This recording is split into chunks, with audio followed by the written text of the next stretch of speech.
প্রথমত মহান আল্লাহ রাব্বুল আলামিনের কাছে অসংখ্য অগণিত শুকর আদায় করি যে মহান আল্লাহ রাব্বুল আলামিন আমাকে আপনাদেরকে মায়া করে মহব্বত করে দুনিয়ার বিভিন্ন কাজ কর্ম থেকে মহান আল্লাহ তাআলা আমাদেরকে বারিক করে পবিত্র জুমার নামাজ পড়ার জন্য আমাদেরকে একত্রিত করেছেন, সেই জন্য শুকরিয়া আদায় করি আলহামদুলিল্লাহ। আরো শুকরিয়া আদায় করি যে মহান আল্লাহ রাব্বুল আলামিন আমাদেরকে কত দয়া করেছেন, মায়া করেছেন, মহব্বত করেছেন। দয়া করে মহব্বত করে আমাদেরকে আখিরি দাওয়ার নবী উম্মত বানিয়ে দুনিয়াতে প্রেরণ করেছেন। যে নবীর উম্মত হওয়ার জন্য মহান আল্লাহ তাআলার দরবারে কোনদিন আবদার করি নাই। মহান আল্লাহ তাআলা মায়া করে আমাদেরকে ওই নবীর উম্মত বানিয়ে এই দুনিয়াতে প্রেরণ করেছেন, সেই জন্য আবারও শুকরিয়া আদায় করি আলহামদুলিল্লাহ। মহান আল্লাহ তাআলার দরবারে শুকরিয়া আদায় করে আমরা কোনদিন শেষ করতে পারবো না। আমরা হচ্ছি শ্রেষ্ঠ নবী, শ্রেষ্ঠ উম্মত। আজকের আলোচনার বিষয় হচ্ছে আমলের দিকে উৎসাহ প্রদান। আমলের দিকে উৎসাহ প্রদান সম্পর্কে সংক্ষিপ্তভাবে কিছু আলোচনা করব। আল্লাহ তাআলা আমাকে বলার এবং আপনাদেরকে শোনার তৌফিক দান করুন। মহান আল্লাহ তাআলা পবিত্র কালামুল্লাহ শরীফের মধ্যে বলছেন, وَأَنفِقُوا مِمَّا رَزَقْنَاكُمْ مِنْ قَبْلِ أَنْ يَأْتِيَ أَحَدَكُمُ الْمَوْتُ।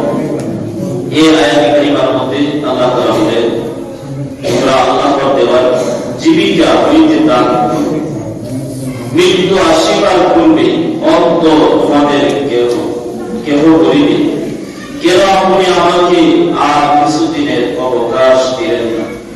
যদি অবকাশ দিতেন তবে আমি তার প্রয়াস করতাম, সব লোকদের অন্তর্ভুক্ত হইতাম।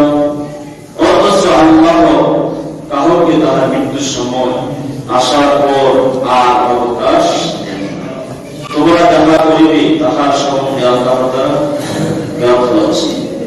মহান আল্লাহ তাআলা এই পবিত্র কালামের মধ্যে আল্লাহ তাআলা বলছেন প্রথম দিকে যে তোমাদেরকে যে জীবিকা আমি দান করলাম তার থেকে তোমরা কেন দান করো না মৃত্যু আসার পূর্বে? মৃত্যু আসার পূর্বে তোমরা কেন আল্লাহর রাস্তা খরচ করো না? যখন মানুষ মৃত্যুর সন্নিকটে চলে আসে ওই সময় তার মনসা তার যত তরণ দৌলত আছে সব কিছু আল্লাহর রাস্তা বিলীন করে দিতে। তখন এই কথা বলে আল্লাহ আমাকে আমার এই পৃথিবীতে দাও, আমাকে দাও, তাহলে আমি অত্যন্ত বড় মানুষ হয়ে যাব। আমার মতো বড় মানুষ এই পৃথিবীতে আর কেউ থাকবে না। এরকম কত সে বলে মৃত্যুর সন্নিকটে। আল্লাহ তাআলা বলেন, বান্দা তোমাকে আমি অনেক সময় দিয়েছি, অনেক সময় তুমি ব্যয় করেছ। জন্মের পর থেকে তুমি বৃদ্ধ হয়ে গেছো। এত লম্বা সময় তোমাকে আমি দিয়েছি, এর ভিতরে তোমাকে কত সুযোগ দিয়েছি। তুমি গরিব ছিলা, আমি আল্লাহ তোমাকে দৌলত দিয়া ভরপুর করে দিয়েছি। তারপর তুমি আমার রাস্তায় খরচ করো নাই। এখন মৃত্যুর সন্নিকটে বলতেছ তুমি তোমার যা দৌলত আছে সব কিছু তুমি আপনার রাস্তা বিলীন করে দিবা। এটা মিথ্যা কথা। আমি আল্লাহ মানুষের অন্তরের খবর জানি। তোমাকে যদি আবার এই পৃথিবীতে দেওয়া হয়, তারপর তুমি এরকম নিমকামি করবা, তোমাকে অনেক সুযোগ দেওয়া হয়েছে। ওই মৃত্যুর সন্নিকটে বান্দা আমার কাছে বলে, আল্লাহ জীবনের শুরু অবিচার করেছি, আমাকে যদি আরেকটু সময় দাও তাহলে আমি নেক বান্দা হিসাবে আমি এই দুনিয়াতে বসবাস করব, নেক আমল করব, 5 ওয়াক্ত নামাজ ছাড়ব না, এর পাশাপাশি নেক আমল করে যাব। আল্লাহ তাআলা এইটা তখন বলতে বান্দারে তোমাকে অনেক সময় দেওয়া হয়েছিল, এর ভিতরে তোমাকে অনেক সময় দেওয়া হয়েছে।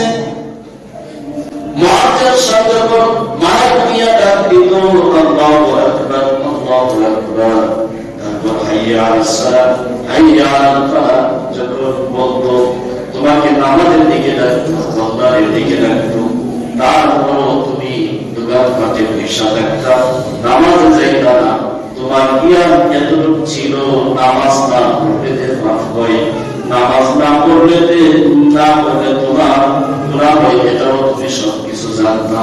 যারা পড়লো তুমি নামাজের মধ্যে যাও আর তোমাকে সময় দেওয়া হবে না। এখন তোমার মৃত্যু সন্নিকটে চলে আসছে, মৃত্যুর পরে আর সময় দেওয়া হয় না, নেক ইবাদত বন্দেগী মৃত্যুর পরে করা যায় না। বান্দা তোমাকে অনেক সময় দিয়েছি, যা কিছু করেছ সব কিছু তোমার সাথেই যাবে, আমি আল্লাহ কিঞ্চিৎ পরিমাণ বাদ দিব না। নেক আমল যা করছো তাই নিয়ে যাবে, আমার বদ আমল যা কিছু করছো তাও তোমার সাথে যাবে, কোনো কিছু বাদ দেওয়া হবে না। প্রত্যেকটা অনুভব তোমাকে সব কিছু দেওয়া হবে। ভালো কাজ করছো এটাও দিব, মন্দ কাজ করছো এটার প্রতিদান দিব।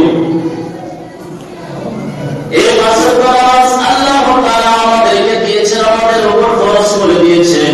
আজকের আলোচনা বিষয় হচ্ছে নেক আমল সম্পর্কে, নেক আমলের দিকে আমাদেরকে উৎসাহ প্রদান। নেক আমল করলে বান্দার কি লাভ হয়? আমরা তো দুনিয়ার পাগল, আমরা দুনিয়ার পাগল, এই জন্য আশা পরিষ্কারের কথা। হযরত ইবনে আব্বাস রাদিয়াল্লাহু তাআলা উনি বলেন নেক আমল যারা করবে তাদেরকে আল্লাহ তাআলা দুনিয়ার মধ্যে 5টা পুরস্কার দান করবে। সুবহানাল্লাহ, কতটা পুরস্কার? 5টা পুরস্কার দিন। আমরা তো দুনিয়াটা শুধু চাই, দুনিয়ার মধ্যে কিভাবে বিলাস করব। শুনে হযরত ইবনে আব্বাস রাদিয়াল্লাহু তাআলা বলেন 1 নাম্বার পুরস্কার হচ্ছে দুনিয়ার মধ্যে যখন কোনো বান্দা নেক আমল করে আল্লাহ তাআলা তার চেহারার মধ্যে নূর সৃষ্টি করে দিবেন। সুবহানাল্লাহ, চেহারার সৌন্দর্য বৃদ্ধি করে দিবেন, তার চেহারার মধ্যে নূর দিয়ে দিবেন। যেরকম ভাবে ভারতবর্ষে হযরত খাজা মঈনুদ্দিন চিশতি রাহমাতুল্লাহি আলাইহি উনি যখন ভারতবর্ষে আসতেন, আসার পর মানুষদেরকে কোনো কিছু বলছেন না, না বলাতে ওনার চেহারা দেখে 90,000 মানুষ কালিমা পড়ে মুসলমান হয়ে গেছে। 90,000 মানুষ কালিমা পড়ে মুসলমান হয়ে গেছে। চেহারা দেখে কথা তো বলে, কিন্তু চেহারা দেখে 90,000 মানুষ মুসলমান হয়ে গেছে। রাসূল সাল্লাল্লাহু আলাইহি ওয়াসাল্লাম ওনার চেহারা মোবারক মানুষ দেখলে ওনাকে কতল করতে আসবে, সে আয়েশা কালিমা পড়ে চলে যান। সুবহানাল্লাহ, কালিমা পড়ে চলে যান, ওনার চেহারা মোবারক, ওইটা হচ্ছে চেহারার মধ্যে নূর। তারপর 2 নম্বর বলা হয়েছে অন্তরের নূর। অন্তরের নূরটা হচ্ছে ইলমে মারিফাত। ইলমে মারিফাতের নিয়ে হাসিল হয় না। অন্তরের নূর মানুষের এই চক্ষু দিয়া মানুষের বিভিন্ন জিনিস দেখে, এই বিছানা দেখতেছি, এই সাপ দেখতেছি, মসজিদ দেখতেছি, কিন্তু অন্তরের চক্ষু দিয়া এটা দেখা যায় না। অন্তরের চক্ষু দিয়া আল্লাহ তাআলার আরশ দেখা যায়। আল্লাহ তাআলার ইলমে মারিফাত দেখা যায় অন্তরের চক্ষু দিয়া।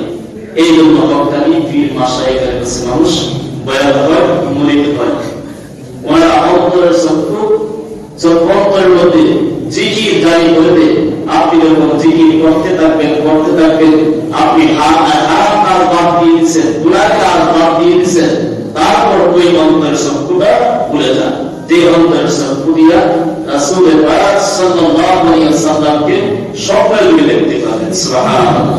যারা গুনাহ করে, যারা গুনাহ করে, হালাল হারাম বেঁচে চলে না, হারাম কাজ করে, নামাজ পড়ে না, আল্লাহ রাসূল সাল্লাল্লাহু আলাইহি ওয়াসাল্লামকে কোনদিন সে অন্তরের চক্ষু দিয়া দেখতে পারবে না। অন্তরের চক্ষু দিয়া সে দেখতে পারবে, অন্তরের চক্ষু যদি খোলা থাকে সে আল্লাহ নবীজি জিয়ারত নসিব হয়ে যাবে। সুবহানাল্লাহ। আল্লাহ নবীজির জিয়ারত যদি নসিব হয়ে যায়, আল্লাহ নবীজির যদি জিয়ারত স্বপ্নের যুগে নসিব হয়ে যায়, আপনার জন্য জান্নাত ওয়াজিব হয়ে যাবে। সুবহানাল্লাহ। ওই ব্যক্তিকে জাহান্নামে আপনি স্পর্শ করবে না। আল্লাহ নবীজিকে দেখতে গেলে অন্তরের চক্ষু খোলা থাকতে হবে। আপনি চক্ষু বন্ধ করবেন, আপনি অন্তর দিয়ে অনেক কিছু দেখতে পারবেন, অনেক কিছু দেখতে পারবেন। তারপর 3 নম্বর বলা হয়েছে, 3 নম্বর বলা হয়েছে ওই ব্যক্তিকে আল্লাহ তাআলা পর্যাপ্ত পরিমাণ রিজিক দিবে। সুবহানাল্লাহ। যারা নেক আমল যারা করবে তাদের অভাব অনটন থাকবে না। অনেকে দেখবেন লক্ষ লক্ষ টাকা ইনকাম করতেছে, কিন্তু তার অভাবের শেষ নাই, অভাবের শেষ নাই, কিন্তু অল্প টাকা রুজি করে, হালাল রুজি করে, এর মধ্যে দেখা যায় সে নামাজ পড়ে, রাতে নফল ইবাদত বন্দেগী করে, অল্প টাকা রুজি করে, এর মধ্যে তার অনেক বরকত রয়েছে। এই টাকা থেকে সে অনেক কিছু করে। সুবহানাল্লাহ। তারপর 4 নম্বর বলা হয়েছে সময় সংক্ষিপ্ত। 4 নম্বর বলা হয়েছে আল্লাহ তাআলা তাহার দেহের শক্তি বাড়িয়ে দিবেন। সুবহানাল্লাহ। দেহের শক্তি বাড়িয়ে দিবেন, ওই দেহ দিয়া সে ভালো কাজ করতে পারবে, নামাজ পড়বে, কোনদিন ক্লান্তি হবে না। 20 রাকাত নামাজ, তারাবির নামাজ, তার 20 রাকাত না আরো বেশি করতে চাইবে। সুবহানাল্লাহ। আর যদি দেহের শক্তি না থাকে তাহলে সে 8 রাকাত করে বসে বলবে আর দরকার নাই, বাড়িতে চলে যাই, বিভিন্ন মাসালা আছে, আসলে দেহের মধ্যে নাই, যার কারণে সে রমজান মাসে 8 রাকাত করে চলে যেতেছে। 20 রাকাত নামাজ সময় পড়বে, দেহের শক্তি বাড়বে। তারপর 5 নম্বর বলা হয়েছে আপনার প্রতি মানুষের ভালোবাসা। আপনার প্রতি মানুষের ভালোবাসা, আপনাকে দেখলে মানুষ ভালোবাসবে, আপনাকে দেখলে অন্তর থেকে ভালোবাসবে। আবার এটা না মুখে মুখে ভালোবাসি বলে আপনাকে সামনে আপনার প্রশংসা করতেছে, দেখা যায় আপনার পিছনে আপনার মন্দ কথা বলতেছে। এইটা না, আপনার যেরকম আপনার সামনে আপনাকে দেখে সে ভালোবাসছে, আপনাকে দেখে মহব্বত করেছে, এবং পিছনে সে বলছে ওই লোকটা অনেক ভালো, তাকে দেখলে অনেক ভালো লাগে, তার কথা আচার ব্যবহার অনেক ভালো লাগে। এই 5 নম্বর পুরস্কার কাকে দেওয়া হবে? একমাত্র নেক আমল যারা করে, নেক আমল যারা করে, 5 ওয়াক্ত নামাজ, এর পাশাপাশি যদি কিছু এই তাহাজ্জুদের নামাজ, তারপরে তাওয়াবি, ইশা, এইগুলা নামাজ, কোরআন তিলাওয়াত, এইগুলা যদি করে, তারা এই 5টা পুরস্কার তাদেরকে আল্লাহ তাআলা দান করেন। এই 5টা পুরস্কার আমরা সবাই চাই, এটা দুনিয়ার মধ্যে দরকার, দুনিয়ার মধ্যে দরকার। প্রথম বলছিলাম কি জন্য, প্রথম সবাই স্মরণ আছে, প্রথম বলছিলাম কেউ বলতে পারবেন? প্রথমটা বলছিলাম চেহারার মধ্যে আল্লাহ তাআলা নূর সৃষ্টি করে দিবেন। সুবহানাল্লাহ। 2 নম্বরে অন্তর খুলে দিবেন, অন্তরের চক্ষু খুলে দিবেন। 3 নম্বর বলা হয়েছে কি আল্লাহ তাআলা আপনার রিজিকের প্রশস্ততা বাড়িয়ে দিবেন, হায়াত সস্তা দিবেন। তারপর 4 নম্বর বলা হয়েছে কি কেউ বলতে পারবেন? 4 নম্বর বলা হয়েছে আপনার আল্লাহ তাআলা আপনার দেহের শক্তি বাড়িয়ে দিবেন, দেহের শক্তি বাড়িয়ে দিলে আপনি যতই ইবাদত বন্দেগী করেন আপনার মধ্যে ক্লান্তি আসবে না, জিকির করলে ক্লান্তি আসবে না, কোরআন তিলাওয়াত করলে ক্লান্তি আসবে না। তারপর 4 নম্বর বলা হয়েছে আপনার প্রতি মানুষের ভালোবাসা সৃষ্টি করে দিবেন। অনেক আলেম আমাদেরকে অনেক জায়গার মধ্যে আসে, লক্ষ লক্ষ মানুষকে সুবহানাল্লাহ, তার প্রতি মানুষের ভালোবাসা আছে, এইটাকে বলা হয় ভালোবাসা। হযরত শাহজালাল রাহমাতুল্লাহি আলাইহি, শাহজালাল রাহমাতুল্লাহি আলাইহি ওনাকে দেখে মানুষ কালিমা পড়ে মুসলমান হয়ে যেত, ওনার কথা আচার ব্যবহার শুনে মানুষ মুসলমান হয়ে যেত। মুসলমান তারাই মুসলমান, আমরা কিসের নামের মুসলমান, নামের মুসলমান কামের বলা নাই। যাই হোক, সম্মানিত মুসলিম, 5 ওয়াক্ত নামাজ পড়বেন, পাশাপাশি নফল ইবাদত বন্দেগী কিছু করবেন, রাসূলের তরিকা মতো চলবেন। আল্লাহ তাআলা যেন আমাদের সকলকে আমল করার তৌফিক দান করিয়া দেন। শুকরিয়া, আমিন।